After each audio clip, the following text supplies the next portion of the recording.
அன்பானவர்களே, பிரியமானவர்களே, ஆண்டவர் நம்மளை குற்றப்படுத்தும்படியாக ஆண்டவர் பேசுகிற தேவன் அல்ல, நம்மளை குணப்படுத்தும்படியாக பேசுகிற தேவன். நம்மளை குற்றப்படுத்துகிற தேவன் அல்ல, நம்மளை குணப்படுத்தும்படியாக.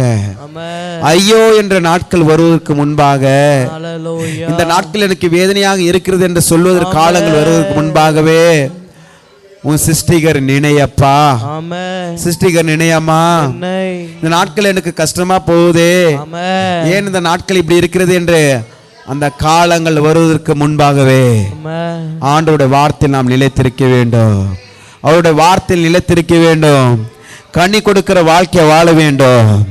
என்னை இல்லாமல் உங்களால் ஒன்றும் பண்ண முடியாது என்று வேதம் சொல்லுகிறது. நீங்கள் எண்ணில என் வார்த்தை நிலைத்திருந்தால் நீங்கள் மிகுந்த கனிகளை கொடுப்பீங்க.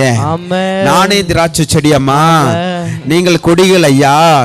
ஒருவன் எண்ணில நான் அவன் நிலைத்திருந்தால் அவன் மிகுந்த கனிகளை கொடுப்பான்.